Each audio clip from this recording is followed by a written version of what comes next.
कितने आदमी थे? 16 आदमी था सरदार। कितने आदमी थे? 16 आदमी था सरदार। गब्बर सिंह ये कह कल गया, जो डल गया वो मर गया। कितने आदमी थे? हाँ, गब्बर सिंह ये कह कर गया, जो डर गया वो मर गया। अली गब्बर सिंह ये कह कल गया, जो डर गया वो मर गया। হাই, আমি Ipsita, welcome back to my channel. চলে এসেছি আবার একটা নতুন ভিডিও নিয়ে। তো আজকের ভিডিওর শুরুতে ইন্ট্রোডাকশানে এই গানটা কাকে ডেডিকেট করলাম আমরা সবাই জানি। কিতনে আদমি থে सरदार, 16 आदमी थे और वो 2 फिर भी लौटाए खाली हाथ। क्या सोचा था सरदार शाबाशी देगा। হ্যাঁ, কিছু কিছু মূর্খ সর্দার হয় তারা তো শাবাশি দেয়। যেমন কিনা এই আমাদের টিম বসেছিল, যে 16 জনের মাঝখান থেকে 2 জন একেবারে ছিনিয়ে নিয়ে চলে গেছে, সেটাকে শাবাশি দিচ্ছিল। Thank you thank you thank you. আমি আর কি যারা আর কি ছিনিয়ে নিয়ে গেছিল তাদের বিহাফে thank you thank you thank you বলে দিলাম, ঠিক আছে। তো যাই হোক, আজকের এই ভিডিওটার মধ্যে এই যে গানটা আরও তাৎপর্যপূর্ণ, কারণ আমাদের টিম দেবী ভয় দেখানোর চেষ্টা করছে বেশ কিছু মানুষকে। তার মধ্যে এই অধমের নামটাও রয়েছে, আধা বাড়ছে। তো যাই হোক, টিনের লেটেস্ট ভিডিওটা দেখলাম। সেই ভিডিওটার মধ্যে প্রথমেই টাইটেলে কি ধমকি, প্রথমে টাইটেল দেখেই ভয় পেয়ে যাবো। ভয় পাচ্ছি, গর্ত খুঁজছিলাম আমি, কোন গর্তে লুকাবো। হ্যাঁ, বলছে সব ভিডিও ডাউনলোড করে রাখা হচ্ছে, তোমরা কি ভেবেছো? বাট আমি তারপর শুনলাম যে পেন ড্রাইভ। আমি বললাম তাহলে ভাই এই যে 1 টিভিতে কি ঝাঁক মারবি? ঝাঁক মেরে 1 টিভিতে কোথায় খরচা হবে?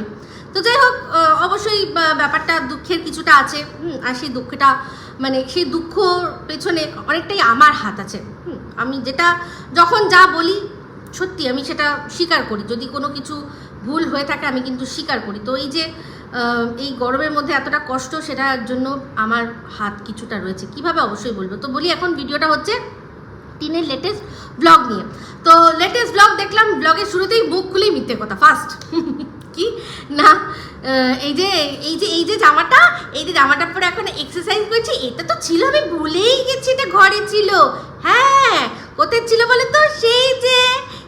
সেই বাড়িতে কিনা, যেই বাড়ির অ্যাড্রেস ভুল করে ওর হাত থেকেই এরকমভাবে দেখিয়ে দিয়েছিল প্রোডাক্টের নাম করে, নিজে হাতে এরকম করে যে দেখাচ্ছে, তার মধ্যে কোথাকার ঠিকানা লেখা, কার ফোন নাম্বার লেখা, সেগুলো সমস্ত কিছু রয়েছে। কিন্তু তো বলতেই পারবো যে হ্যাঁ, ঘোনাবাড়িতে গেছে, কারণ প্রোডাক্ট যখন ওখানে এসছে তো প্রোডাক্ট নিতে তো নিশ্চয়ই গেছে, তাই না?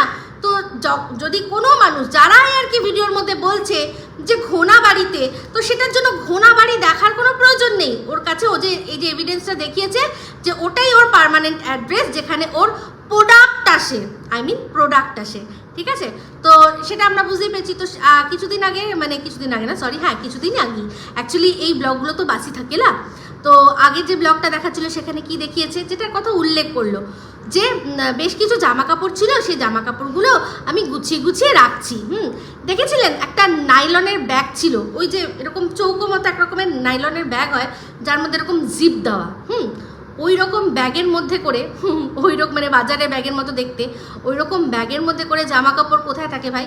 অবশ্যই কোথাও থেকে এসছে, কোথাও থেকে সেই যে ব্যাগটা সেটা এসছে, তার মধ্যে থেকে বেশ কিছু জামা কাপড় জিনিসপত্র নিজের, সেগুলো এখন আর ওইখানে যাবে না, তাই জন্য এখানেই গুছিয়ে আপাতত রাখা হচ্ছে, ঠিক আছে, বোঝাতে পেরেছি?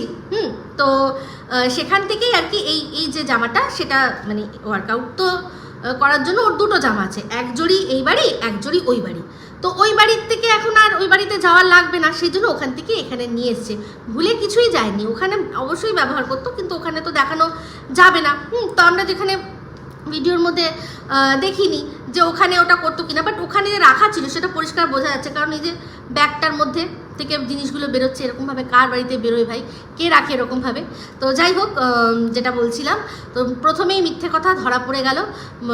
এইসব কথা, আমার সবচেয়ে বড় কথা কি বলুন তো, আমার বক্তব্য হচ্ছে, তুমি যখন সোশ্যাল মিডিয়ায় তখন কোনো কথা বলছো, তুমি চাও না যে তোমার সম্পর্কে কথা হোক, তাহলে ইচ্ছা করে করে এরকম ধরনের কথা বলছো কেন যে সামনের জন বলার সুযোগ পায়? ও তো নিজেই বলেছে যে আমি চাই আমাকে নিয়ে কন্ট্রোভার্সি হোক। আমি তো চাই তোমরা কন্ট্রোভার্সি করো, তারপরে আমি তোমাদের বাড়িতে চিঠি পাঠাবো।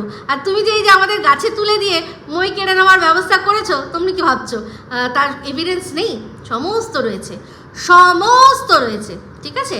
তো যাই হোক, এটাই হচ্ছে বক্তব্য, যে ওই বাড়ির ওই জিনিসটা দিয়ে এখানে এক্সারসাইজ করা হলে, এক্সারসাইজ কী করে সত্যি বলছি আমি জানি না, জানি না। এই দেখবেন দুদিন পরেই এই জামাটা পরেই হাজার একটা রিলসে ছেয়ে যাবে। দুটো চ্যানেল চিন্তা করে দেখুন, যার সাথে সম্পর্ক নেই দুদিন আগে বলে দিল যে ওই কবিতাচরের সাথে আমার কোনো সম্পর্ক নেই বলে দিল। তো তার ওই চ্যানেলটা, যেই চ্যানেলটার জন্য নিয়ে ও বলেছিল তুইও দাঁড়া তোরও তো ইউটিউবের অ্যাকাউন্ট আছে, তুইও দাঁড়া, তো তাকে তো দাঁড় হতে দিলই না, উল্টে তার অ্যাকাউন্টটা পুরো ছিনিয়ে নিয়ে সেটার মধ্যে এখন শর্ট ভিডিও দিচ্ছে। কেন দিচ্ছে? মানে যে অ্যাকচুয়ালি ব্যাপারটা হচ্ছে যে মানে নিজের সম্পর্কে, নিজের সাথে হয়ে যাওয়া কোনো জিনিস যখন সে সেটাকে নিয়ে এত ওয়াকিবহাল বলতে পারে, যেমন কিনা সন্দীপের ওপর বলেছিল যে আমার চ্যানেল নিয়ে নিয়েছে, আমার 3 বছরের চ্যানেল নিয়ে নিয়েছে, তাহলে ওরও উচিত বোঝা যে অন্য কারোর চ্যানেল না নেওয়া। যেমন নিজের সম্পর্কে বলেছে যে ডোমেস্টিক ভায়োলেন্সের কথা, যে আমার যেটার কোনো প্রমাণ পাওয়া যায়নি, সেই ডোমেস্টিক ভায়োলেন্স নিজেই নিজের বাবাকে বলছে, বৌদিকে মারো বাপি, মারো, ওই দেখো ফেলে দিচ্ছে মিষ্টি ফেলে দিচ্ছে। সেখানে ওর বাপি এসে বলছে ছাম্বাক ছাল্লোর মতো, যে হ্যাঁ মেয়েদের মতো পুরো মেলি ঝগড়া। একজন পুরুষ মানুষ হয়ে সে তার বৌমাকে কি করে বলতে পারে এই কথাটা, যে খেয়েছো কখনো এরকম হাগরে, কি করে বলতে পারে? তো এই যে মানে ডোমেস্টিক ভায়োলেন্সটা, এটা সম্পূর্ণ মানে মেন্টালি ফিজিক্যালি ওই মেয়েটাকে পুরো হিউমিলিয়েট করা। তো যার সাথে এরকম হচ্ছে সে কি করে করবে? সে আবার কেসও করেছে, ডোমেস্টিক ভায়োলেন্সের কেসও করেছে, 498-এর কেসও করেছে। সে বলছে অন ক্যামেরা মারো। তাহলে এটাকে কি বলে? এটা হচ্ছে বিশুদ্ধ দোগলামি। ও যেরকম দোগলা, তেমনি ওর যে কটা দালাল আছে সব কটা দালাল দোগলা। তো দালাল বলতে মনে পড়ে গেলো প্রধান দালালের কথা। এই যে কুকুমনি দালাল তো দিয়েছে হুড়কো, কি বলেছে কি, যে এই যে এখন যাকে নিয়ে ভিডিও করছি, এরপর কোনো সময় আমাকে ডবল ক্রস করার চেষ্টা করে, ওয়ার্ডটা অন্য ছিল বাট মিনিংটা এটাই, যে আমাকে যদি ডবল ক্রস করার চেষ্টা করে না, তাহলে ঘেঁটি ধরে একদম মাটিতে ঠুসিয়ে দেবো। বাহ 2 টাকার দালাল মনিপকে এরকমভাবে বলে। কেন বলে, কখন বলে জানেন দর্শক বন্ধুরা? জানেন, যখন এই মনিপ তার দালালকে দিয়ে কোনো আনঅথরাইজড কাজ করে, কোনো ইললিগাল কাজ করায়, কোনো এমন কাজ করায় যেটা কিনা আইনত অপরাধ, বা কোনো কিছু আনএথিক্যাল করায়, তখনই এত বড় ক্ষমতা থাকে, এত বড় কথা থাকে। আপনি ভাবুন না, আপনার বাড়ির ঝি চাকর কখনো আপনাকে বলতে পারবে কথা এরকমভাবে, যে মনি আমার চাকরি ছাড়ালে কিন্তু আপনাকে দেখে নেব? বলতে পারবে তখনই যদি দেখে যে আপনার বাড়িতে আপনার আয়ের থেকেও বেশি পরিমাণে টাকা, কোথাও গাঁঠরি করে টাকা রাখা হয়েছে, সোনা রাখা হয়েছে, সোনার বিস্কুট রাখা হয়েছে, এইসব যদি দেখে কোনো ইললিগাল কাজ আপনি করছেন, তখন বলতে পারবে। আমায় যদি ছাড়াও না, একদম তোমাদের ভান্ডা না এরকম করে ফুটিয়ে দেবো, বুঝলেন? তো এই কথাটা যে বলেছে, তার আসল অন্তর্নিহিত মানে আমি এই ভিডিওর শেষে বোঝাবো। আগে বলি তারপর কি হলো ভিডিওর মধ্যে। তারপর দেখলাম রান্না বান্নার ব্যবস্থা হচ্ছে। তো এখন আর মাগনায় বসে বসে খাওয়ানোটা ছেড়ে দিয়েছে। তো ব্যাপারটা ঠিক এরকম লাগছে, অমাবস্যা বলছে, এদের তো শোলে পছন্দ, শোলেকে দিয়েই বলি, শোলের ডায়লগ দিয়ে, कहते ना गब्बर से कि रामगढ़ वालों ने अभी कुत्तों के सामने हड्डी डालना छोड़ दिया है। তো একদম সেই জন্য খেটে খাও। আমি রান্না করব গরমে, আর তুমি কোন পোদের কাছে নিয়েছে ফোকর দালালি মারবে? এই দিন গেছে, আর এই দিন যাবে না কেন বলুন? একটা কথা উড়ে উড়ে উড়ে উড়ে কানের মধ্যে আসলো। দেখুন আমার কোনো দোষ নেই, আমি আমার কান নিয়ে এখানেই বসে রয়েছি কিন্তু ভাই, কিন্তু যদি আমার কানে উড়ে এসে তাহলে আমি তো কানে একটু তো এরকম করবো। তো আমি জানি না এটা সত্য মিথ্যে কিনা, যে বলেছে সে তার সত্য মিথ্যে বুঝে নেবে। বাট আমি শুনলাম যে এই যে প্রমোশনের টাকা, সেই টাকা নাকি এই টিন তার ওই ঘোড়াবাড়িতে যে মা আছে তার হেফাজতে রাখতে দিয়েছিল। কারণ সে অন্য কাউকে বিশ্বাস করে না, তাকে বিশ্বাস করে। মানে ভাবুন, নিজের মার কাছে টাকাটা সেফ নয়, কোথায় গেছে না সব ছাদপাড়া ডিঙিয়ে অন্য একজনের মায়ের কাছে টাকাটা সেফ হয়েছে। কারমা একদম ঠিক জায়গা মতো হিট করে। যেই মাকে নিয়ে বলছে, রিলস বানাচ্ছে যে তুমি ছিলে বলেই এগুলো আমার সম্ভব, গানটা ঠিক আমার মনে পড়ছে না, যে বলছে যে তুমি ছিলে বলে এই সমস্ত কিছু আমি করতে পেরেছি, তুমি আমাকে আশকারা দিয়ে সব করিয়েছো। এইরকম যে মাকে এত ভালোবাসাবাসি, সেই মায়ের কাছে টাকা রাখতে ভরসা পায়নি। ভেবেছে যদি দাদাকে দিয়ে দেয়, তো যাকে ভরসা করে দিয়েছে সে তার পতিদেবকে ভরসা করে দিয়েছে, সে আবার খাটায়। ওই তো আমাদের পাশের বাড়ির কাকা তো চারদিকে খাটায়, তো সেরকম টাকাকে দিয়েছে খাটানোর জন্য। আর যাকে দিয়েছে সে নাকি খাটিয়ায় তুলে নিয়ে টাকাকে রাম নাম সত্য করে ভেঙে ভাগলবা। উৎপাতের টাকা চিৎপাতে যায়, বুঝলি টিন, বুঝলি? এরকম আরো অনেক যাবে, তুই তৈরি থাক, শুধু তৈরি থাক, ঠিক আছে? তো যাই হোক, তো যেটা বলছিলাম, তারপরে সিন যে রান্না বান্না, আজকে ওর ওপর দায়িত্ব পড়ছে। বাবা কতগুলো রান্না, আজ এই রান্না হবে, ওই রান্না হবে, এই শাক, ওই ঘ্যাট, কত কিছু রান্না হবে। তো কাটছিল, যখন কাটতে কাটতে আবার বলছে আমার তো এইটা খাওয়া বারণ, আমার তো ওইটা খাওয়া বারণ, আমার তো মটর ডাল, মুগ ডাল, সয়াবিন, এই সমস্ত কিছু বারণ। তখন পাশ থেকে ওর ঠাম্মি বলছে জল খাওয়া বারণ, মুড়ি খাওয়া বারণ, হ্যাঁ এগুলোতে অ্যালার্জি আছে? বলছে না, তাহলে সেগুলোই খা, এই খাই না, সেই খাই না, এই মাছ খাই না, সেই ডাল খাই না, সেই সবজি খাই না। হ্যাঁ, তখন টিন জাস্ট এরকম করে একটা লুক দিল। চিন্তা করে দেখুন, এই কথাগুলোই যদি বাতকুল্লাতে বলুন বা যে কোনো এই কথাগুলোই যদি কোনো শাশুড়ি বলতো তার বৌমাকে, সেটা কিন্তু একেবারে মেন্টাল ট্রমা দেওয়ার মতো অবস্থা, মানে সেই ট্রমা পেয়ে কোমায় পৌঁছে যাওয়ার মতো অবস্থা। ধুমতানা কি বললো এরকম অবস্থা, যেটা ওর দালালরা বলেছে। বিশেষ করে এই দালালটা আমাদের অশিক্ষিত ডিগ্রিধারী। ভাবতে পারো তোমরা, একটা মেয়েকে এইরকম ভাবে বলেছে যে বেসিন দেখিসনি, এদিকে ওর বাবা তার বৌমাকে বলছে রসগোল্লা দেখিসনি। বেসিন তো আনকমন, রসগোল্লা ভাই, পশ্চিমবঙ্গের কোনো একটা বাড়ি এরকম গরিব থেকে গরিব কেউ আছে যে রসগোল্লা খায়নি? বাট সেটার বেলায় দালালগুলো মুখে মালকিনের পা চুষছে। আর প্রধান যেটা আছে সে তাকে আবার ল্যাটার ভাগও দেয়, ল্যাটার ভাগ দেয়। তো সেই জন্য সে তো একদম মুখে গুজে চুপ। তো চিন্তা করে দেখুন, আর এই যে লুকটা এরকমভাবে দিল, ওর মুখের যদি এক্সপ্রেশন আপনারা দেখেন, যারা দেখতে মানে চান তারা দেখে আসতে পারেন, আর যারা আমার কথা বিশ্বাস করেন তারা শুনুন। এরকমভাবে যে দেখলো না টেরিয়ে, মানে মনে মনে বলছিল, আমি অনুমান করছি, তার জন্য জানি না আমাদের দেশের সংবিধানে কোনো আইন আছে ধারাটা, তাহলে প্লিজ আমাকে বলে দিও। তো এরকম করে দেখছি, তাতে এরকম বলছিল, মানে মনে হচ্ছিল বলছে বুড়ি বড্ড বেশি হয়ে যাচ্ছে এবার। তো যাই হোক, এখানেই কনভারসেশন শেষ হয়ে গেল। অনেক রকম বললো যে রান্নাবান্না করবে, তো আজকে ওর রান্নার পালা পড়েছে। আর মা করবে কি, মা ঘর পরিষ্কার করবে। তো সারা ভিডিওতে একবারও আমাদের অমাবস্যা দেবীকে আমি দেখলাম না। আর সেটা না দেখানোর পেছনে সত্যিই কারণ আছে। যদি সত্যি ওর মা মনে করে থাকে যে আমি দেখাবো না মুখ, তো সেটা এমনি কিছুই না। তো এটা যথেষ্ট সম্মানেরই ব্যাপার যে আমার মেয়ে, যার জন্য আমি এত কিছু করলাম, সে আমাকে বিশ্বাস না করে অন্য একজন তার মাকে বিশ্বাস করছে। এত ঘটনার পরে, এত কিছুর পরেও সে অন্য একজনের মাকে বিশ্বাস করছে যে তার কাছে ওর টাকাটা একদম সেফ থাকবে। এটা ভীষণ লজ্জার ব্যাপার, সত্যি মুখ না দেখানোর মতোই অবস্থা। আর ওনার তো নতুন চ্যানেল আছে, ওনার আবার এখানে মুখ দেখানোর দরকার কি আছে? বৌমা আসবে, বৌমার সাথে যেরকম রিলস করে সেরকম রিলস করবে।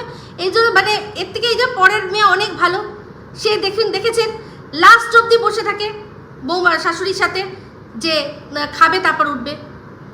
কিন্তু এই রকম ধরনের যদি এই মেয়ে যদি এরকম করতে থাকে, দিনের পর দিন ওকে টর্চার করতে থাকে, দিনের পর দিন যদি মানে মানসিক টর্চার করতে থাকে, দিনের পর দিন যদি ওকে এরকমভাবে ছোট করতে থাকে, এই জায়গাগুলোই তো তৈরি হবে। বর আর ওর মানে ওর দাদা ভাই আর ওর মাঝখানে সারাক্ষণ যদি বসে থাকে, এইখান থেকেই তো জায়গাটা তৈরি হবে। সেরকম হয়ে হয়ে হয়ে হয়ে তারপর যদি সেও এই টিনের মতো কাণ্ড ঘটায়, আর তারপর যদি অমাবস্যাকে সেই সময় বলে যে আমার অমাবস্যা তো সূর্য প্রণাম করতে দৌড়াতো, আমার অমাবস্যাও তো আমাকে নিজের মেয়েকে এরকম অশুভতামি করতো, নিজের মেয়েকে কিছু বলতো না। এই ভালোবাসার যদি প্রতিদান না দেয় তখন কিরকম বুকে বাজবে, আজ যেরকম শিলাদেবীর বাজছে। আর এটা হবেই, একদম হবে। হিস্ট্রি রিপিটস বলে একটা কথাই আছে, তো ইতিহাসের পুনরাবৃত্তি আবারও হবে। এটা আমরা জানি না, যদি ইউটিউব থাকে, যদি ওদের চ্যানেল থাকে, তাহলে আমরা দেখতে পাবো। তো যাই হোক, তারপরের সিনে দেখলাম যে এঁচোড়, বাবা মানে সে একটা দামড়া বুড়ো খাসির মতো একটা এঁচোড় নিয়েছে। খাসি মানে গাছপাতা তো বটেই অবশ্য, ওটাকে বলে। মানে সেই বুড়ো দামড়া একটা, পুরো বুড়ো ওরকম একটা মানে প্রায় কাঁঠাল হয়ে গেছে ওরকম একটাকে বাধ্য মানে একদম জোর করে তাকে এঁচোড় বানিয়ে খাওয়া হচ্ছে। এদিকে সন্দীপদের বাড়িতে এঁচোড়ে ছড়াছড়ি খাওয়ার মতো লোক নেই, তো সেখান থেকে কোথা থেকে ওর দাদাভাই চেয়ে চিনতে নিয়ে এসছে।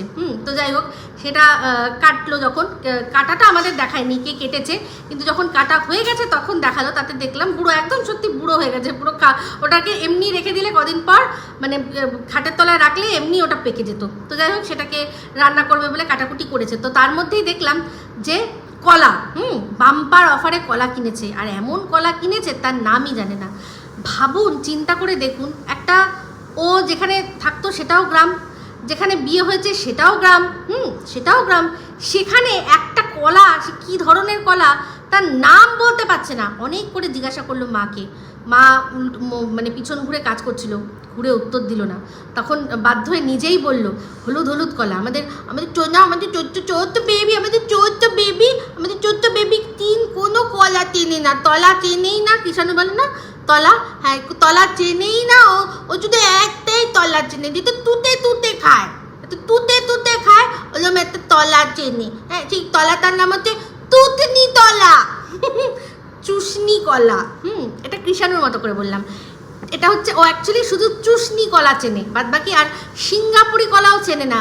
হ্যাঁ, চাপা কলা, সিঙ্গাপুরি কলা, তারপর হচ্ছে গিয়ে কাঁঠালি কলা। দেখে তো হলুদ দেখে মনে হচ্ছিল ওটা কাঁঠালি কলা, জানি না, ভালো করে না দেখালে বোঝা যায় না। তো সেটাই সে মানে সবাই জানে, এটুকু জানে কোনটা কি কলা, আর ও নাকি কলা চেনে না, সেটা আবার বলছে। এত বড় মেয়ে হয়ে গেছে, কলা চেনে না, সেটা আবার বলছে। ও শুধু তুতনি চুষনি কলা চেনে, আর কোনো কলা চেনে না। তো যাই হোক, সেই কলা ধলা দিয়ে অনেক কিছুই হলো, ধলাধলি। তো তারপর চলে আসলো পরের সিনে। হ্যাঁ, তো যাই হোক, তারপর বললো যে যাই বাবা, ও শুনলাম যে এঁচোড়টা ওই কেটেছে, কাটাটা আমাদের দেখায়নি, কিন্তু ওই নাকি কেটেছে, তার জন্য ওর সময় অনেক চলে গেছে। তো তারপর তাড়াতাড়ি করে গেল কোথায় না, ইয়েটা ছাড়তে, ভিডিওটা ছাড়তে হবে। কোথায় যেতে হবে? অবশ্যই সুরাইদা বাড়িতে। তারপরেই উঠলো, দেখলাম ছাদের মধ্যে একটা গ্লাসে খাচ্ছে, বললো লেবুর জল, লেবু, চিনি আর নুন দিয়ে জল। আর যে গ্লাসটায় খাচ্ছে, নতুন বোঝানোর জন্য এখনও স্টিকারটা পর্যন্ত সরানো হয়নি। তো যাই হোক, সেখানে খেতে খেতে দেখালো বাঁশ। হ্যাঁ, এখন তো প্রচুর বাঁশ লাগবে। সব দেখছি বাঁশ কেটে একেবারে পরিষ্কার করছে, সব বাঁশ তৈরি করা হচ্ছে। হ্যাঁ, এক একজনের বাড়িতে এক এক রকম করে বাঁশ দেওয়া হবে। সেই জন্য 3 বাঁশ দেখিয়ে দিল, এই যে ঝাড়ের বাঁশ কাটা হচ্ছে, একদম যাবে কিন্তু জায়গা মতো। তো যাই হোক, আমার কাছে যে বাঁশটা আসবে, সেই বাঁশ কেটে আমি সেই বাঁশ দিয়ে মই বানিয়ে একদম তত করে উপরে উঠে যাব। তো আর বাদবাকি সবাই তাই করবে। তো আজকে একটা জিনিস দেখলেন, আমার ভিডিও কত ভালো করে দেখে, অবশ্যই দেখে তো বটে, তার তো প্রমাণ সবাই পাবে। হ্যাঁ, আর বলেই দিয়েছে না, দালালদের বলে দিয়েছে, আমার কথা তো বলেইছে।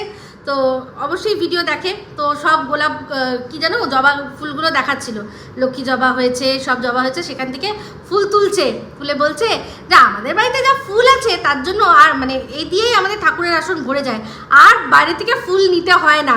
এদিকে ঠাম্মি রোজ গিয়ে সকালবেলা ফুল চুরি করতো, সেটা কিন্তু দেখিয়েছে। তারপর এখন বলছে আর নিতে হয় না। তো এতদিন তাহলে কেন নিত? তাই না? কেন নিত তাহলে? আর ফুলগুলো বলছে একদম নেতিয়ে গেছে, সকালে যখন এসেছিলাম তখন তরতাজা ছিল, তখনই টবের মধ্যে একটু জল দিয়ে দিলেই হতো। এগুলো টবের জল, ওগুলো তো যত মানে টবে যখন বসানো হয় যত রোদ হয় তত জল শুকিয়ে যায়। আর এটা তো আর মাটি নয় যে ওরা গাছ শিকড় বিস্তার করে দূর দূর থেকে জল সংগ্রহ করে নিয়ে আসবে। ও টব মানে একটা লিমিটেড জায়গা, তো সকালবেলা বা যখনই একটুখানি মনে হয় যে রোদের তাপে কমে আসছে তখন একটু একটু করে জল দিতে হয়। তো যাই হোক, সেটা হলো। তারপর দেখলাম যে ঠাকুরের সিংহাসন, ঠাকুরটাও এখন ওকেই দিতে হচ্ছে। ও কিন্তু কোনো সময়ই দেয় না, বেশিরভাগই দেয় কে? ফুল যে নিয়ে আসে সেও কিন্তু দেয় না। ওরে বাবা, তিনি শুধু ফুল আনা অবধি, তার মানে ফুল দিতে ঠাকুরকে দিতে গেলে তখন ওনার পায়ে ব্যথা হয়ে যায়, আর ও নাচতে গেলে ওনার পায়ে ব্যথা হয় না, সেটা আমরা সবাই দেখেছি। তো যাই হোক, যেহেতু বৌমনি বাড়িতে নেই সেহেতু এখন ওর ওপরে এই দায়িত্বটাও পড়েছে যে ঠাকুর দেওয়ার। তো এই দায়িত্বটা সম্পর্কে আমি জানি না, ও তো জানতাম যে খুব একটা ঠাকুর পুজো করা, ঠাকুর ভক্ত এইসব তো নয়। শুনেছিলাম তো বাবলু পিসোর কাছে ও নাকি মানে কাইন্ড অফ নাস্তিক, অতটা পছন্দ মানে এইসব পোষাই না ওর। তো যাই হোক, এখন তো তাও এইটা ষষ্ঠী ওইটা ষষ্ঠী করছে, ভালো। তো সেখানে পুজো দেওয়ার সময় দেখালো ওই যে সেই জয় শ্রীরাম, হাঁপিয়ে গেলাম, সেখান থেকে কিনেছিল না ওই দরজার মধ্যে লাগানোর, সেটা বললো যে বৌদিমণি নিয়ে গেছে বৌদিমণি বাড়ির জন্য, আর একটা এখানে ওর লাগিয়েছে। আরও অনেকগুলো ছিল, সেগুলো কোথায় গেল? নাকি এটা আবার মানে যেখানে যাবে না যেই বাড়িটায়, সেই বাড়ির দরজা থেকে খুলে নিয়ে এসে মনে হয় লাগিয়েছে, কে জানে, এতদিন তো ছিল না, এখন নতুন করে লাগিয়েছে। এখন ওর জামাও আসলো, তার মধ্যে আবার এইটাও চলে আসলো, কেমন একটা লাগছে না, দুয়ে চার লাগছে না? তো যাই হোক, সেখান থেকে দেখলাম পুজো দিয়েছি। তারপর সন্ধেবেলা এবার যেতে হবে কোথায়? একটা জায়গায় যেতে হবে, কি না খুব ভীষণ দরকারি একটা কাজ। কি কাজ না? পেন ড্রাইভ কিনতে হবে। কেন না? প্রচুর প্রচুর প্রচুর ভিডিও ওকে ডাউনলোড করে রাখতে হচ্ছে। কাদের কিসের? ওর জন্য, ওর নয় কিন্তু, ওর নয়, অন্যের ভিডিও ডাউনলোড করে রাখতে হচ্ছে। কেন? কারণ হচ্ছে গিয়ে এই যে যাদের পেছনে ও বাঁশ দেবে ঠিক করেছে, যাদের গাছে তুলে তলা থেকে মইটা কেড়ে নেওয়ার জন্য উদ্যত হয়েছে, সেই তাদের জন্য তাদের ভিডিওগুলো মানে রাখতে হবে। তো কোথায় রাখবে এত ভিডিও? মানে এত কোথায় স্টোর করবে? ওর ওয়ান টিপি হার মেনে যাচ্ছে। তো সেটার জন্যই আমি বললাম, অ্যাকচুয়ালি তার জন্য খানিকটা আমিও দায়ী। আমার দেখেছেন এক একটা ভিডিও কত বড় হয়, তো সবচেয়ে বেশি মানে জায়গা বা স্পেস আমি নিই, বুঝতেই পারছেন। তো আমার এক একটা ভিডিও কোনটা 40 মিনিট, কোনটা 35 মিনিট, কোনটা 36 মিনিট, 30 মিনিটের নিচে তো আমি কথাই বলি না ভাই। একবার সারাদিনে একবারই আসি, বেশিরভাগই আমি দেখেছেন এই প্রত্যেক এখন দুটো চ্যানেল যেহেতু হয়েছে, ওইটাতে একটা এটাতে একটা, এরমভাবেই করছি, সময়ই পাচ্ছি না। তো যাই হোক, তো সেক্ষেত্রে দেখেছেন আমার ভিডিওগুলো অবশ্যই একটু বড় বড় হয়। তো সেখানে আমার ভিডিও যখন ডাউনলোড করতে হয় তাতেই তো জায়গা সব খেয়ে নিয়েছে। আমি শুধু ভাবি, আমার না এটা ভীষণ মনে মনে চিন্তা হয়, যারা আমাকে ভালোবাসে তারা আমাকে কীরকমভাবে আমার আড়ালে ডাকে সেটা আমি জানি, বাট যারা আমাকে পছন্দ করে না তারা কীরকমভাবে ডাকে। ওই যে অত বড় বড় ভিডিওগুলো ডাউনলোড করতে যখন হচ্ছে, স্পেস খাচ্ছে, তখন আমি ভাবছি কি বলছি। যেমন ফোকলারটা জেনে গেছি, ইফিতা, এই যে ফোকলা যে আনপার্লামেন্টারি ওয়ার্ডস আমার জন্য ব্যবহার করেছে, কি সেগুলো কি নেই? সব তো রয়েছে, সব রয়েছে। আর ওই যে কল যেখানে যে নাম্বারে গেছে, সেই নাম্বারেই কে ফার্স্ট রিসিভ করেছে, কথা বলেছে, সেই সমস্ত কিছু যদি দরকার পড়ে, কারণ কাউকে শাস্তি দেওয়ার আগে সমস্ত রকমের প্রমাণ কিন্তু খতিয়ে দেখা হয়। এই নয় কি আমার নামে কেস হয়েছে, মানে আমার নামে যেই কেস হয়েছে আমাকে ধরে সেটা জেলে পুরে দেবে, একদম নয়। একদিন যেতে হবে, যাব, সেখান থেকে বেল নিতে হবে, নেব, তারপর চলবে, সব চলবে। তো তারপর তো প্রমাণ করতে হবে, তাই না? আর সেটা প্রমাণ করার জন্য আসতে হবে। সব আমি যা হিন্টস দেওয়ার দিয়ে দিয়েছি, সমাজদার কো ইশারা কাফি হ্যাঁ, এবার দেখি বোকার হদ্দ কি করে। তো যাই হোক, যেটা বলছিলাম, তো সেখানে আমারটার জন্য সত্যি তো আমি বলি কি, আমার খুব খারাপ লাগছিল। বলছি কি যে আমি কি একটা পেন ড্রাইভ পাঠিয়ে দেবো কিনে? ঠিকানা লাগবে না, আমার ঠিকানা লাগবে না, শুধু হ্যাঁ না বললেই হবে। জাস্ট কিছু না, শুধু এটুকু বলতে হবে, টক ঝাল পিতি হ্যাঁ পাঠাও, ব্যাস আমি পাঠিয়ে দেবো, একদম পাঠিয়ে দেবো। আগে তো আমাকে দিদি ভাই বলে কথা বলতো, মনে আছে? এই মনে আছে আগে দিদিভাই বলে কথা বলতে আমার সাথে, তখন সেই যে যখন মন্দিরা ওর মায়ের সব কেচ্ছা সমস্ত সামনে এনেছিল, তখন বলেছিল, ইস দেখেছো দিদিভাই কি বাজে বলো, এরকমভাবে পরিবারের কেচ্ছাকেও বেচে বলো, ঠিক আমার ননদের মতো, আমার ননদও একদম এইরকম। বলেছিলে না, আছে তো আমার কাছে সব রয়েছে। তো যাই হোক সেরকম তখন তো দিদিভাই বলতে, এখন কি বলতে? খামাচু খামাচু। কামাচু বলো, কি বলো? তোমার যা মুখের ভাষা, উচ্চেও জঘন্য কিছু হতেই পারে, জঘন্য জঘন্য। এটা বর্ণালীর জন্য বললো, পছন্দ করে এরকম শুনতে, তাই জন্য বললাম কি এই যে ফোকলাকে বলেছিল দালাল জঘন্য, কারণটা আমরা কিন্তু এখনো জানি না। এই প্লিজ যাও গিয়ে কমেন্ট করো, এই কি জঘন্য কাজ তোমার সাথে করেছে বলো একটু আমাদেরকে। এই যে বললে যে ছাড়বো না তোকে আমি, আসছি, ওটা নিয়ে পরে আসছি। তো যাই হোক এত গরমের মধ্যে পাচ্ছে না বেচারি, আমি বলি কি একবার বলো, আমি পাঠিয়ে দিচ্ছি পেন ড্রাইভ, কোনো চাপ নেই। হ্যাঁ তুমি স্টোর করে রাখো, আমার অ্যাকচুয়ালি কী বলো তো, আমারগুলো তুমি স্টোর করে রাখো, যদি কোনো সময় আমার দরকার পড়ে, ধরো কোনোভাবে ডিলিট হয়ে গেল বা কিছু হয়ে গেল, আমি তোমার কাছ থেকে তখন চাইবো তুমি দিয়ে দিও, কারণ আমার আবার স্টোর করতে হচ্ছে না। এই যে তুমি ধরো বলেছিলে যে কথাগুলো, যে কন্ট্রোভার্সি করো, তোমরা কন্ট্রোভার্সি করো, আমার কোনো আপত্তি নেই। এই যে তুমি আর তোমার বাবা মিলে তোমার বৌদিকে ডোমেস্টিক ভায়োলেন্স করো, হ্যাঁ এই যে তোমার ঠাম্মি তোমার এখানে বডি শেমিং করছে, চেহারা নিয়ে কথা বলছে, বডি শেমিং মানেই হচ্ছে গিয়ে তোমার চেহারা যেমন আছে সেটা তুমি মুড়ি দিয়ে জল খেলে রোগা হয়ে যাবে, সেটা তোমার ঠাম্মি বললো, সেটা তো বডি শেমিং করা। কেন তোমার বডি কি খারাপ আছে যে সে তোমাকে কমাতে হবে? এটাই তো বডি শেমিং। তো সেটা ডাউনলোড করে রাখতে রয়েছে। তারপর হচ্ছে গিয়ে আরও অনেক কিছু আছে। তুমি এই যে তোমার মা যে নাইটি তোমার শক্ত টাইট হয়েছিল বলে ওই যে কাকুটাকে বলেছিল, কাকুর নাইটি তুমি বদনাম করেছিলে বলে যখন তোমার মা বলেছিল সারাদিন খাবে আর ঘুমাবে, ওর নাকি আবার বড় হবে না, তো কি সেগুলো রাখতে হয়েছে না? তো আমার জায়গা লাগে না নাকি? আমার অন্যরকম জায়গা আছে, আমার তার জন্য দরকার পড়ে না, পেন ড্রাইভের দরকার পড়ে না, একদম জায়গা মতো জায়গা আছে। তো যাই হোক, তো এরকম আরও অনেক কিছু তো তোমার, সেগুলো তো ডাউনলোড করে রাখতে হয়েছে নাকি? যে কথাগুলো তুমি বলেছিলে, মটকা গরম হয়ে গিয়ে যা কথা বলো তুমি, সেটা তো বলতে হবে না আমাকে তো দেখাতে হবে। যদি আমাকে বলে, দেখুন আমার ভিডিওর মধ্যে কোনো আনপার্লামেন্টারি ওয়ার্ড পাবে না। আনপার্লামেন্টারি ওয়ার্ড এটা একটা লিগাল ওয়ার্ড, যাও গিয়ে দেখে নাও। তো এরকম ধরনের ওয়ার্ড যেগুলোকে মানে পাতি ভাষায় গালাগালি খিস্তি বলে, সেসব তুমি পাবে না আমার ভিডিওর মধ্যে। তো বাট তোমার ওই যে মটকা গরমে তুমি কি আনপার্লামেন্টারি ওয়ার্ড ইউজ করো, সেটা দেখিয়ে দেবো। আমার জন্য না করো, কারোর জন্য তো করেছো, তো সেটা দেখলে বুঝতে পারবে। কারণ যিনি বিচার করতে বসবেন তিনি তো সমস্ত কিছু বিচার করবেন, তুমি কিরকম মানুষ, তাই না? তো যাই হোক, এত গরম পড়েছে, এবার শুনছি যে কারেন্ট অফের জন্য একটা জিনিস আসবে, আর তারপর এই যে বাড়িতে এবার ফাইনালি ওয়াইফাই বসছে। এতদিন কেন বসছিল না?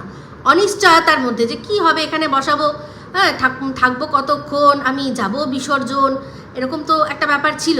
তো সেই জন্য এখন দেখছি যে না, এবার তো বসিয়ে নিতেই হবে, কত আর যাব গিয়ে, ওই কেনই বা দেবো, কেনই বা 50-50 করে আমি কষ্ট করে ওখানে গিয়ে এখানে মানে ভিডিও আপলোডের জন্য যাব। আমি কি কম পয়সা কামাই? এই তো একজন পেছন থেকে একেবারে যেরকম মানে দিয়ে চলে গেল, বাস দিয়ে চলে গেল আমার টাকাটা, তা কী হলো তাতে? আমি আবারও করব, আবারও প্রোডাক্ট আসবে, আবারও আমি করব, আবারও করে নেবো। তো আমি কষ্ট করতে যাব কেন, যখন আমি ভেবেই নিয়েছি এখানে। তো বলি এসিটাও তাহলে আসছে এবার, এসিটাও আসছে, কারণ ছেলে আসবে তো শুনলাম তো ছেলে আসবে। তো ছেলে আসুক না আসুক সেটা তো অন্য জায়গায় বিচার হবে, সেটা তো আমিও বলতে পারবো না যে ছেলে আসবে বা ছেলে আসবে না।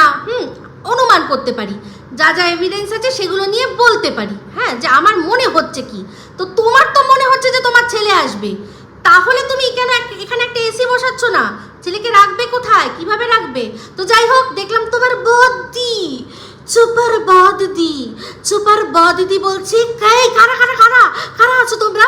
জিজ্ঞাসা করো বাচ্চাকে কোথায় রাখবে, কেন ওর বাড়ি আছে না, বাড়িটার ও ভাগ পাবে না? আমি তো সেটাই বলছি যে ইয়েস, আগে ভাগ নিক, কারণ এরকম যেন না হয় যে আবারও দাদাভাই মারতে তাড়িয়ে দিল। এবার তো মার দিলে তো বাচ্চার সাথে থাকলে বাচ্চার গায়েও মার পড়ে যাবে। এখানেই বক্তব্য যে আগে বাবাকে দিয়ে লিখিয়ে নিক হাফ অংশটা, যে এই অংশটা আমার, এইটার মধ্যে আর কেউ ভাগ বসাতে পারবে না, এর মধ্যে আমি যা খুশি তাই করি, আমাকে নিয়ে কেউ কিছু বলতে পারবে না। সেটাই তো করা উচিত। আমি তো সেটাই বলছি। আজকে আমার কথাটাই ঘুরিয়ে আবার কান এরকম করে বলছি, কি বলবো বলুন, কি বলবো? আমি তো সেটাই বলেছি। তো বলছে ইউটিউবের 70,000 টাকা মাসে, মানে কি 70,000 টাকা না 60 কত হাজার টাকা বললো ইনকাম করে, এরকমভাবে বন্ধ হয়ে যেতে পারে, এরকমভাবে, জাস্ট এরকমভাবে। একটা কমিউনিটি গাইডলাইন স্ট্রাইক আছে, আরও পড়লে চলে যাবে। তো ওই যে বেটিংয়ের অ্যাপগুলো যে করছে সেগুলোর জন্য দিতে থাকুন। আর এই যে বাচ্চাটিকে সারাক্ষণ খালি গায়ে দেখায়, তার জন্য ওই যেরকম ভিডিও, যেই ভিডিওগুলোর মধ্যে দেখাচ্ছে তার মধ্যে গিয়ে চাইল্ড অ্যাবিউজ সেকশানে গিয়ে রিপোর্ট করুন, দেখি কমিউনিটি গাইডলাইন খায় কি খায় না। এরকমভাবে চলে যাবে ইউটিউব। তখন কি হবে? বাচ্চাটা তখন কি, বাচ্চাটাকে বলবে একটু দাঁড়া খাওয়াবো তোকে, দাঁড়া, আবার একটা ইউটিউবের খুলি, তারপর ফার্স্ট ইনকাম আমার আসুক পেমেন্ট, তারপর তোকে খাওয়াবো, এটা বলবে। কারণ ওর কাছে তো টাকা ছিল না বলছিল, কারণ তার জন্য নাকি ওর শপিং বন্ধ হয়ে গেছিলো 1 বৈশাখের। তাহলে ইউটিউব এক্ষুনি আছে, এক্ষুনি নাও থাকতে পারে। সেটার উপর ভরসা করে, ইউটিউবের মতো একটা প্ল্যাটফর্মের উপর ভরসা করে বলবে, আমাদের মাননীয় জজ বলবেন যে হ্যাঁ একদম একেবারে আপনার কাছে দিয়ে দিলাম। ইউটিউব আজ 70,000 টাকা ইনকাম মাসে হতে পারে, পরের মাসে 7,000 টাকাও না আসতে পারে। এরকম একটা অনিশ্চয়তার জায়গা ইউটিউব, যে আগের মাসে 70,000 1 লাখ টাকা ইনকাম করেছে, সে পরের মাসে 7,000 টাকাও ইনকাম করতে পারেনি, এরকমও আছে। মানুষ যখন মুখ ফিরায় তখন মানে এমনভাবে ফেরায় যে সেই মানুষকে পুরো মাটিতে ধপাস করে ফেলে দেয়, এরকমও আছে। তো জজ সাহেব সেগুলো চিন্তা করবে না। বাট যাই হোক, বাট যে আশা নিয়ে রয়েছে, এই সাপ ফাপ দেখিয়েও আশা নিয়ে রয়েছে ছেলে আসবে, তার তো উচিত যে এবার একটা এসি লাগানো, ইনভার্টার আসছে বাড়িতে, ওয়াইফাই হচ্ছে, তাহলে এবার একটা এসিও হয়ে যাক, তাই না? তো যাই হোক, টিনের ভিডিও সম্পর্কে বেশ কিছু কথা আমি ইচ্ছা করে শেষের দিকে বলবো বলে রেখেছিলাম। মা ঘর পরিষ্কার করেছিল, তার মধ্যে ওই জায়গাটা দেখেছিলেন যেখানে একটা কেবিন মতো ছিল, যেখানে সারাক্ষণ বিছানা পাতা থাকতো, সেই কেবিন কিন্তু আর নেই। মানে কেবিনে যে থাকতো তার পাত্তারি কি এখান থেকে উঠে গেল? সেই বান্দর কি এই বন্দর থেকে নোঙর তুলে নিয়েছে? কি জানি, হতেই পারে। তাই তো সেরকম কানাঘুষো শোনা যাচ্ছে। তো ভালো করে দেখিয়ে দিল যে ওই সব নোংরা পোংরা ওগুলো আর নেই, এটা ঝকঝকে পরিষ্কার করা হয়েছে। মানে এখানে যে সুতো সে ভীষণ নোংরা আর কি, সেই সব নোংরা ওই কাঁথা কম্বল আমরা আর রাখিনি। আমাদের কি কাঁথার অভাব আছে নাকি? আমরা কেঁতা কুড়ানি বলে ওয়াইটিতে ফেমাস, কত কেঁতা আছে জানো? এই কেঁতায় আগুন দিয়ে বার করে দিয়েছি, এখন আবার নতুন কেঁতা পাতা হবে।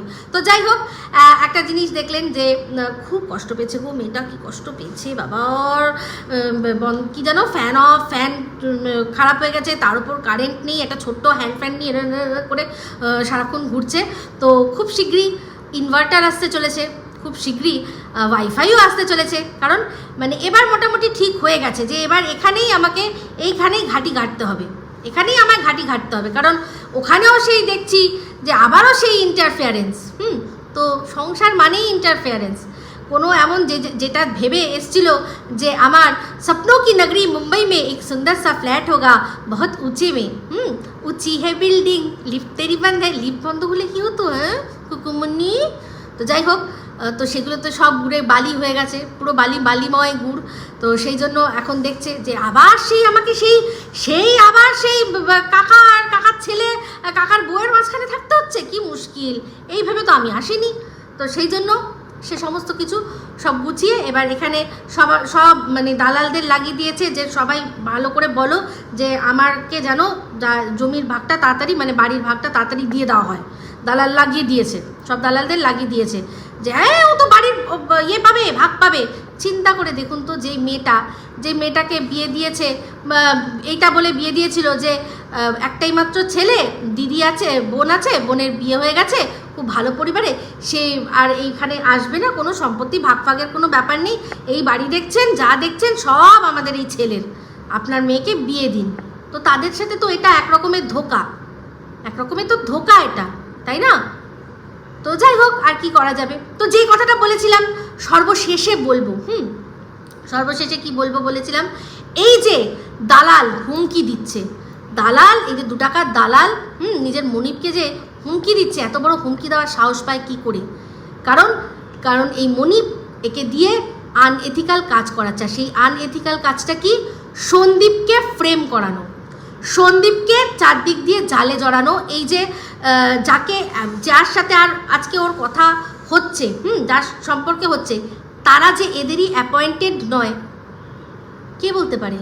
তাকে লাগানোই হয়েছিল যে ওর সাথে কথা বলবি, সাথে কথা বলবি, এই সমস্ত কিছু সব এরকম করে চ্যাট করবি, ওকে উস্কাবি, ওকে বলবি ইন্টু কুলু করবি ওর সাথে, তারপর আমাদের কাছে সমস্ত প্রমাণ দিবি, বুঝলি?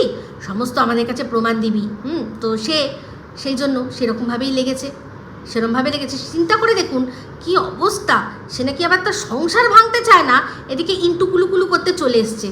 ভাববেন, বিশ্বাস করতে পারেন? তো এই হচ্ছে ব্যাপার। চিন্তা করে দেখুন, যার সাথে সম্পর্ক ধরুন 2 মাস ধরে কথা হচ্ছে, বেশ ভালো রকম কথা হচ্ছে, হাই হ্যালো থেকে ভালোভাবে কথা হচ্ছে, সুখ দুঃখের কথা হচ্ছে, মনের কথা আদান প্রদান হচ্ছে, সে কল রেকর্ডিং কেন করবে?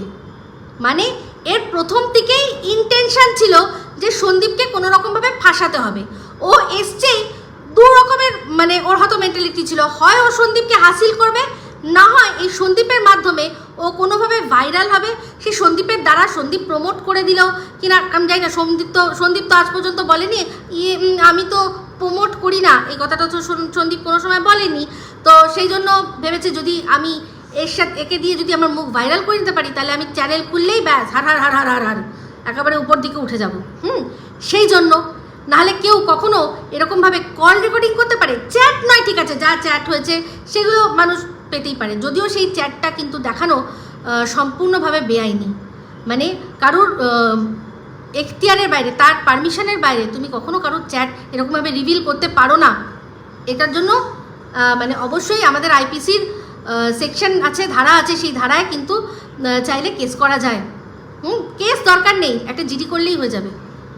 কেস অনেক দূরের ব্যাপার, একটা জিডি করলেই হয়ে যাবে, একটা এফআইআর করলেই হয়ে যাবে। একদম এফআইআর নিতে বাধ্য হয়ে যাবে, নেবেন তারা, কারণ এই সাইবার ক্রাইমে গেলে তারা নিয়ে নেবেন। তো চাইলে চিন্তা করে দেখুন, ইচ্ছা করে একে লাগানোই হয়েছে হয়তো ফ্রেম করার জন্য। আর এইগুলো সমস্ত করেছে টিনের মাধ্যমে, এই দালাল টিন এরা সবাই মিলে যে করেছে তার পুরো পোক্তা সুবুত রেখে দিয়েছে এই দালাল। যেমন কিনা এই মন্দিরার ক্ষেত্রেও রেখে দিয়েছিল, মন্দিরার সাথে সম্পর্ক নষ্ট হলো, সব আস্তে আস্তে আস্তে আস্তে বেচলো। আর এটাও আমি বলে দিচ্ছি, লিখে নিন যে এই টিনেরটাও কিন্তু বেচবে, একদম বেচবে। কারণ মানে এই মনিবের মাথার ওপর যখন ঝিঝাকর উঠে বসে, তখন কিন্তু মনিব নিতে পারে না, এটা কিন্তু মাথায় রাখবেন। এটা কিন্তু হয়, দালাল যদি মাথার ওপরে তুমি মাথার মুকুট হয়ে বসতে চাও, নিতে পারবে না বেশি বাড়াবাড়ি করলে। তো তখনই করবে কি হবে, এর ভান্ডা ফোটাবে একদম একেবারে। সেই জন্যই বললো, আর এটাই তার প্রমাণ যে ইচ্ছা করে সন্দীপকে ফ্রেম করা হচ্ছে, তার এভিডেন্স দালালের কাছে রয়েছে। তাই বলছে যে যদি আমার সাথে বিট্রে করিস, পুরো ঘেঁটি ধরে তোকে দেবো। তার মানে এই সমস্ত কিছু দেখিয়ে দেবো যে তুই কিভাবে আমাদের দ্বারা সন্দীপকে একটা মিথ্যা জালে জড়িয়েছিস। আশা করি বোঝাতে পারলাম, ঠিক আছে? কি টিন, ঠিক আছে, অপেক্ষা করছি, অপেক্ষা করছি। তো সর্বশেষে আবার একবার বলে দিই যে পেনড্রাইভ লাগলে কিচ্ছু না, টকঝাল পিতি লাগবে, ব্যাস যথেষ্ট। আমি বুঝে যাব, পাঠিয়ে দেবো, ঠিকানা লাগবে না, আছে, ঠিক আছে? তো যাই হোক, এই ভিডিওটা এই অবধি রাখছি। যদি ভালো লাগে তাহলে অবশ্যই লাইক শেয়ার কমেন্ট করতে ভুলবেন না। যারা চ্যানেলটা সাবস্ক্রাইব করেননি তারা সাবস্ক্রাইব করে নেবেন। সবাই ভালো থাকবেন, সুস্থ থাকবেন। আবার আছি খুব শীঘ্র একটা নতুন ভিডিও নিয়ে। তো